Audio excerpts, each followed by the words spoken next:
ተመልካቾች በዝርዝር ወደምናደርሳችሁ ዘገባችን እናመራለን። የገንዘብ ፖሊሲ ኮሚቴ አምስተኛ ስብሰባው ግምገማ ሪፖርቱን ባሳለፍነው ሳምንት ይፋ ማድረጉ ይታወሳል። በግምገማ ሪፖርቱም የዋጋ ግሽበት፣ የኢኮኖሚ እንቅስቃሴ፣ የፋይናንስ ዘርፍ የበጀት ጉድለት፣ የወለድ ተመን ሁኔታን ጨምሮ በርካታ ነባራዊ የኢኮኖሚ ሁኔታዎችን ተካተውበታል። ኮሚቴው ይፋ ካደረጋቸው ምክረ ሀሳቦች ውስጥም የቁጠባ ወለድ ተመን በገበያ እንዲመራ የሚለው ተጠቃሽ ነው። ይህ ውሳኔ በበርካቶችም ዘንድ መነጋገሪያ ሆኗል። እኛም የቁጠባ ወለድ ተመን በገበያ እንዲመራ መወሰኑ ጥቅምና ስጋቱን በተመለከተ ከባለሙያ ጋር ቆይታ አድርገናል። እሱን ተከታትለን እንምጣ።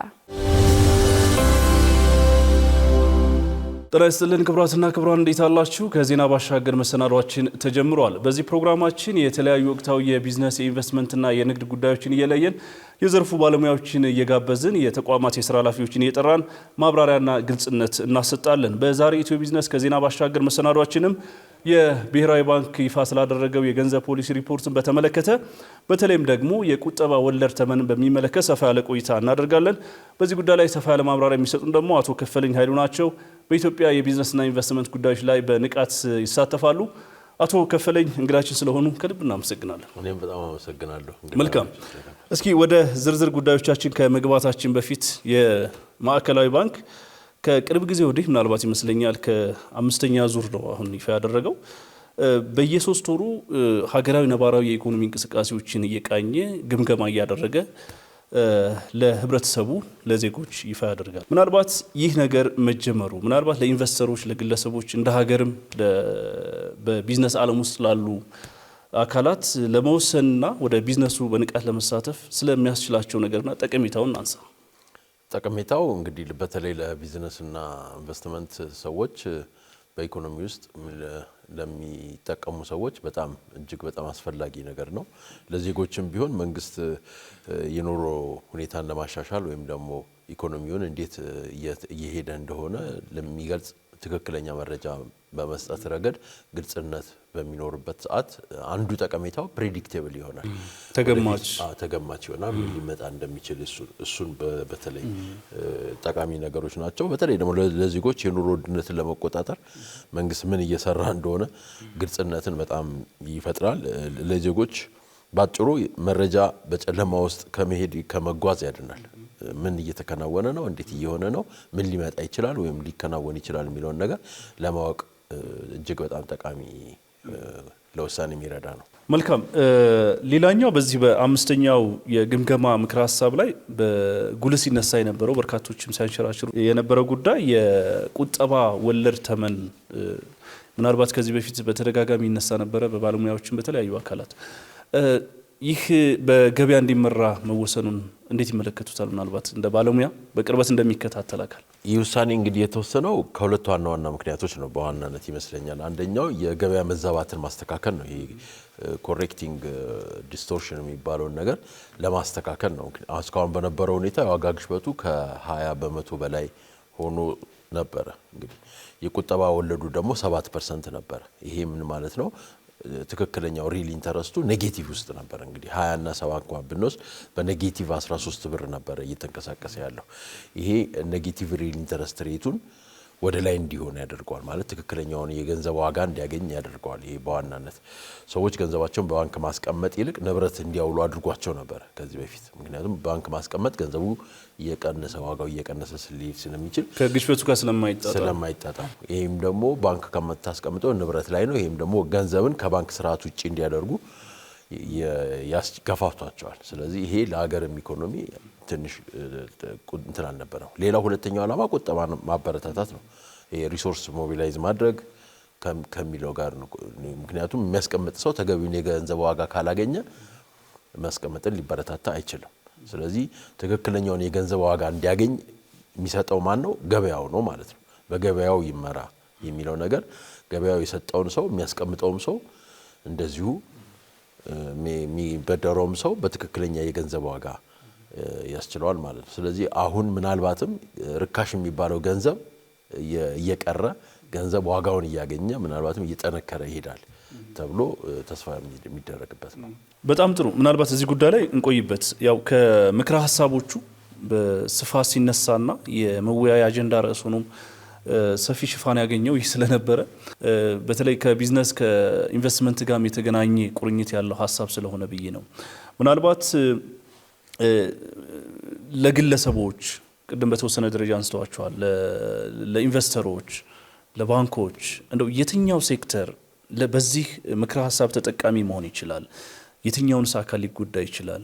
በተለይ በአቅም ደረጃ በመጠን ደረጃ አፈጻጸሙስ እንዴት ነው ማለት እንችላለን? ኢምፕሊሜንቴሽኑን በተመለከተ እንግዲህ በእርግጠኝነት ወለዱ ወጣ አይሆንም። አሁን ከዚህ በፊት የነበረው ወለድ ሚኒመሙ 7% ነበራል። ካሁን በኋላ በየቦታው ላይ በየባንኮቹ ከአንድ ባንክ ከአንድ ቦታ ላይ ወጣ አይሆንም። ይሄም ታየርድ ፕራይሲንግ ይኖረዋል ማለት ነው። ሶ በጊዜ ገንዘብ ተቀማጭ ያለ አይደል ፊክስድ የሚባለው እሱ ሊጨምር ይችላል ወይም ደግሞ ሊያስቀምጥ ይችላል። አንዱ ወለድ ላይፈልግ ይችላል፣ ባንክ ሊፈልግ ይችላል። ምክንያቱም ኢንተረስት ሪስክ የሚባል ነገር አለ። ገንዘብ ዝም ብለህ ሰብስበ ለአስቀማጮች ዝም ብለህ አትከፍልም። ምክንያቱም ከምታበድረው ጋራ መታየት አለበት። ያ የምትሰበስበው እዳ ነው የሚሆነው፣ እዳ ሊሆን ይችላል። አሁን ኢንተረስት ሪስክ የሚባሉ ነገሮች ይመጣሉ። እስከዛሬ ድረስ ኢንተረስት ሪስክ ባንኮች ብዙ የሚያሰጋቸው አልነበሩ፣ አዋጭ ስለሆነ ርካሽ ገንዘብ ስለሆነ ማለት ነው። አሁን ግን ለቆጣቢዎችም ለረጅም ጊዜ የሚያስቀምጡትን በተለይ ትልልቅ ብር ለሚያስቀምጡ ሰዎች የሚከፍሉትን ወለድ ራሽናል ሆነው እንዲያስቡ ያደርጋቸዋል። ሶ ባንኮች በዚህ ረገድ ላይ ሲሪየስሊ የሆነ ሀሳብ ውስጥ መውሰድ አለባቸው እንዳይከስሩ ወይም ደግሞ የኢንተረስት ሪስክ አደጋ እንዳይመጣባቸው ማለት ነው። ሶ አዳዲስ ባንኮች ፓኬጆችን ሊያመጡ ይችላሉ። እንደ ባንኮች የመወዳደሪያ ፖይንት ሊሆን ይችላል። እኔ ጋር ይሄን ብታስቀምጥ ላርግ ይችላል። የመደራደር እንደዚህ ነገሮች ናቸው። ይሄ ማለት ነው ገበያውን የሚወስነው ማለት ነው። ስለዚህ ቆጣቢዎች አቅም ከዚህ ጋር ተደራድረው ካልሆነ ባንክ ላይ ገንዘብ የሚላሽቅ ከሆነ ምናልባት የካፒታል ማርኬት ራሱ ኤፊሽንት ከሆነ ወደ ካፒታል ማርኬት ላይ ወስደው ኢንቨስት ሊያደርጉ ይችሉ ይሆናል። አማራጩ እየሰፋ ሊሄድ ይችላል። ሶ ባንኮች ብዙ ተጠቃሚ ሊሆኑ ይችላሉ። ግን እንደ ከዚህ ቀደሙ የሚመጣው ገንዘብ ርካሽ ገንዘብ አይደለም። ምናልባት ቺፕ መኒ የሚባለው ነገር እያበቃ ነው። ካሁን በኋላ ገንዘብ ዋጋውን እያገኘ ነው የሚሄደው ካሁን በኋላ። በዚህ መታሰብ ይኖርበታል ያስባል። አንድ ሊመልሱልኝ የምፈልገው ነገር የሀገራችን ባንኮች በተለያየ እርከንና ደረጃ ላይ አቅም ላይ የሚገኙ ናቸው። ቅድም በተወሰነ ደረጃ አንስቼልዎት ነበረ። ምናልባት አቅም የሌላቸው ባንኮች ህልውናቸው ምን ሊገጥማቸው ይችላል? በዚህ ህግና ስርዓት ላይ ተጠቃሚ ሊሆኑ የሚችሉት ባንኮች የትኞቹ ናቸው? እንደው ከባንክ ከፋይናንስ ሴክተሩ አኳያ እናንሳ። ለምን እነሱ ስለሆኑ ዋና መሪ ተዋናዮቹ እዛ አካባቢ ያሉ ባንኮች ምንድነው ተጽዕኖ ሊደርስባቸው የሚችለው? ተጠቃሚዎቹ የትኞቹ ናቸው? ጎን ለጎን ባንኮች ተጠቃሚ ሊሆኑ የሚችሉት ፕሮፌሽናሊ መስራት ከቻሉ ነው። መግቢያው ላይ እንዳልኩት በጥናት ላይ የተመሰረተ ካሁን በኋላ እነሱ ጋር የሚቀመጥ ገንዘብ ራሱ ኢፌክቲቭሊ ማበደር አለባቸው። ማበደር ብቻ አይደለም ማስመለስ መቻል አለባቸው። ምናልባት አሁን እንኳን ራሱ የተፈቀደ ብድር ካላቸው ራሱ እንደገና ተመልሰው የማበደሪያው ወለድና የማስቀመጩ ወለድ አሁን እንትን ሊል ነው ማለት ነው፣ ሊቀያየር ነው ማለት ነው። ከነሱ ፖሊሲ ጋራ አይተው ፊዚቢሊቲ ስተዲው ራሱ እንደገና መሰራት መቻል አለበት። የተፈቀደም ገንዘብ ካለ እንደ ከዚህ ቀደም በፊቱ የፊዚቢሊቲ ስተዲ ራሱ ሲሰራ አዋጭነት የኢንቨስትመንት ሬት ኦፍ ሪተርኑን እንደዚህ ሲሪየስሊ መታየት አለበት። ምክንያቱም ዝም ብሎ አበድሮ ገንዘባቸውም ላይ መለስላቸው ይችላል። በዛ ላይ ደግሞ ለተቀማጭም ገንዘብ ኢንተረስት ሪስክን ሊከፍሉ ስለሚችሉ ማለት ነው። ስለዚህ አቅም ያላቸው ባንኮች ተበዳሪ ሊሆኑ ይችላሉ፣ ማነው ተጠቃሚ ሊሆኑ ይችላሉ። እሱ ብቻ አይደለም የሚያበድሩትም ቢዝነስም ራሱ አሁን እንደዚህ ቀደሙ አሁን ሪሰርችና R&D የሚባል ዲፓርትመንት የላቸውም ብዙዎቹ እና ብድር ብሎ ለጠየቀ ሰው ዝም ብሎ ነበር የሚሰጠው። አሁን ግን እንደዚህ አይነት ነገር ሪስክ ውስጥ ነው ያለው። ስለዚህ በተለይ ሪሰርች ዲፓርትመንት ያላቸው የሚያበድሩትን KYC የሚባለው አለ ኖዊንግ ዩር ከስተመር የሚባለው ነገር ተበዳሪው ማን እንደሆነ ገንዘቡን ወስዶ እንዴት ሊያደርግ እንደሚችል እሱንም ሰፖርት ሊያደርጉ በሚችሉ መልኩና ያበደሩት ገንዘብ በትክክለኛ ጊዜ በትክክለኛ ቦታ እንደሚመለስ ቼክ ማድረግ መቻል አለባቸው። ምክንያቱም የማበደሪያ ወለዱ ከፍ ስለሚል ማለት ነው። ስለዚህ በተለይ ጥሩ ከስተመር ያላቸው ፖቴንሻል ከስተመር ያላቸው ባንኮች ለሚያበድሩ እነሱ ተጠቃሚ ይሆናሉ። ራሳቸውም ደግሞ የተሻለ ሊኩዲቲ እንትናቸው ከፍ ያለ ገንዘብ መጠን ያላቸው ካፒታላቸው ገንዘብ መጠናቸው ከፍ ያሉ እና ደግሞ ተወዳዳሪ ሆነው ገበያውን ማሸነፍ የቻሉ ሰዎች ማነው ባንኮች የተሻለ አድቫንቴጅ አላቸው። ምናልባት አዳዲስ ፕሮዳክት ይዘው የሚቀርቡ እነሱ ካልሆነ ግን አብዛኛው ባንኮች አሁን በግድም የመዋሃድ ነገር ሊመጣ ይችላል። በዚህ መቀጠል ስለማይችሉ ምናልባት ወደዛ አቅጣጫ የሚመሩ አሰራሮች የሚመስሉ ገፊ ህጎች ናቸው።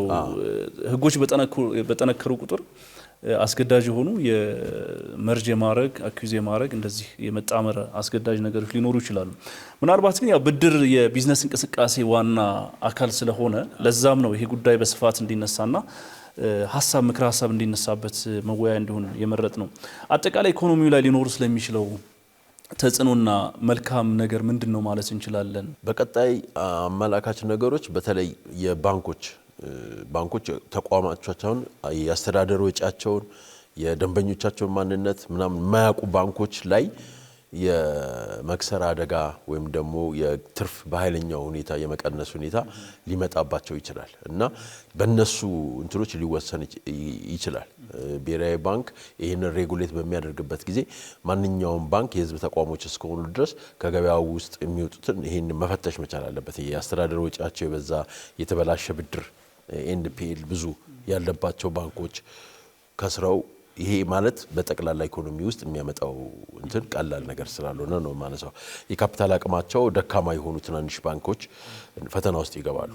ስለዚህ ይሄንን ኤፊሺየንሲያቸውን ፐርፎርማንሳቸውን ማሳደግ አለባቸው። ይሄንን ደግሞ ብሔራዊ ባንክ ሲሪየስሊ ተጠግቶ ወደ እነሱ ከመምጣቱ በፊት በደንብ እንትን ማለት ነው። የሚያበድሩትንም ራሱ እንደዚህ ከዚህ ቀደም ብድር የሚለቀቀው ቀደም እንዳልኩ ቺፕ ስለነበረ ሁሉም ሰው አሁን ተበዳሪዎችም ራሳቸው ባይተሰር ሲበደሩ እንደ ከዚህ ቀደሙ በቀላሉ መልሰዋለሁ ብለው መበደር የለባቸውም።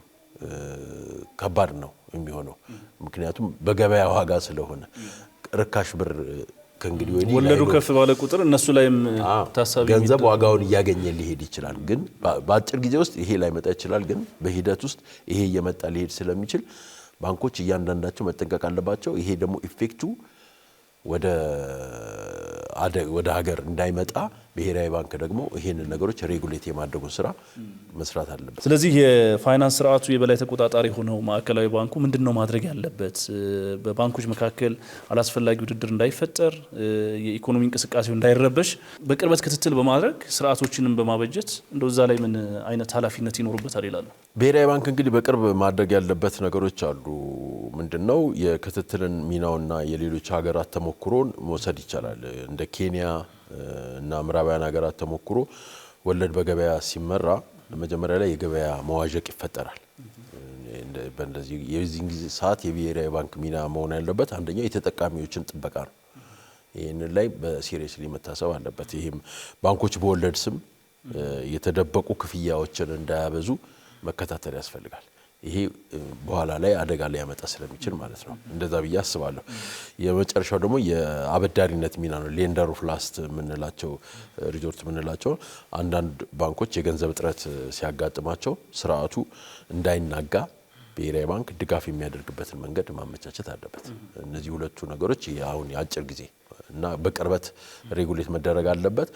አሁን የባንኮችን ደግሞ ዛሬ ላይ ሆኖ የፐርፎርማንስ ኦዲት መደረግ አለበት። ያፈጻጸም ያስተዳደር ወጪያቸው ምን ላይ ነው? ይሄ ዴቢት ኢኩዊቲ ምናምን የምንላቸው ነገሮችን ሁሉ እዛ ላይ ያለው ወጪያቸውን መቆጣጠር መቻል አለባቸው። ብዙ ኤክስፔንስ ያላቸውን ባንኮች አሁን ሊታረሙ ይገባል።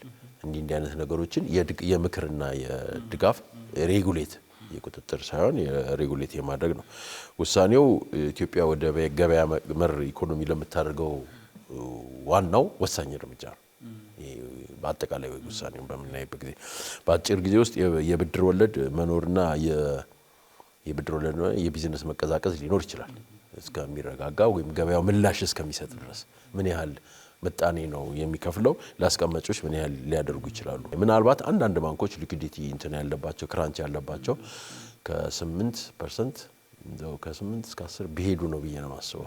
የማጠቃላይ ሐሳብ እናድርገው። ምናልባት በአጭር ጊዜ በተለይ ባለፈው አመት ባለፉት 2-3 አመታት በተለይ በጣም በርካታ የሆኑ የፋይናንስ ስርዓቱ ላይ ለውጦች፣ መሻሻሎች፣ የተለያዩ የህግ ማዕቀፎች ሲወጡ ነበር፣ ሲተገበሩ ነበር። ሰፊ ሪፎርም ከተደረገበት ዘርፍም አንዱ የፋይናንስ ስርዓቱ ይመስለኛል። እነዚህ ለውጦችና የፋይናንስ ሪፎርሞች ምናልባት እንደው ምን ያመላክታሉ ማለት እንችላለን? እንደው ውጤቶቹንስ እንዴት ያያቸዋል? እንደው በተወሰነ ደረጃ አንድ ሁለት ሶስት ሀሳቦችን እሱን እናጠቃል። ውጤቱ ህመም አለው። ህመሙ ግን በቃ ትክክለኛ መድኃኒት እስከሆነ ድረስ መወሰድ አለበት ብዬ ነው የማስበው።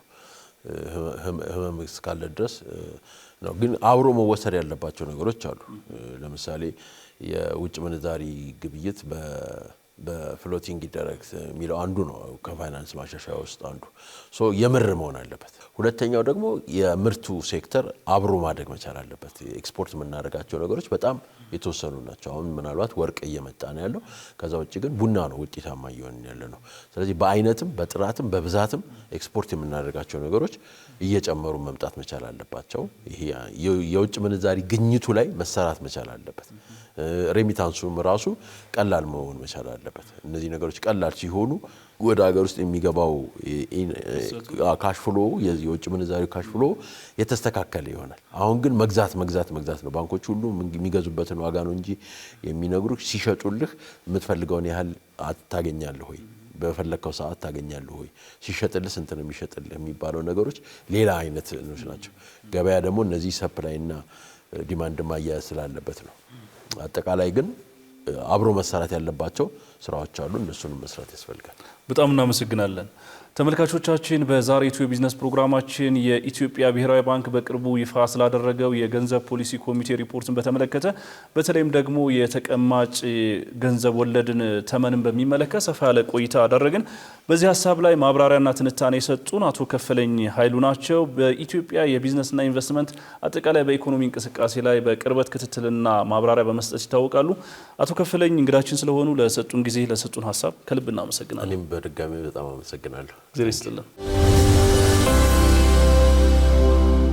ተመልካቾቻችን በዛሬው የኢትዮ ቢዝነስ ቆይታችን በአጫጭር የኢትዮጵያ ሰነደ መዋለ ንዋዮች ገበያ ገቢን፣ ስለ ካርፉር እና ኩዊንስ ሱፐርማርኬት ስምምነት፣ የቢሾፍቱ ዓለም አቀፍ አየር ማረፊያ ግንባታ፣ የቻይናና ኢትዮጵያ የንግድ ትብብርን በተመለከተ መረጃዎችን ወደ እናንተ አደረስን። በዝርዝር ደግሞ በቅርቡ በብሔራዊ ባንክ ይፋ የተደረገው የቁጠባ ወለድ ተመንን በተመለከተ ከባለሙያ ጋር ቆይታ አደረግን።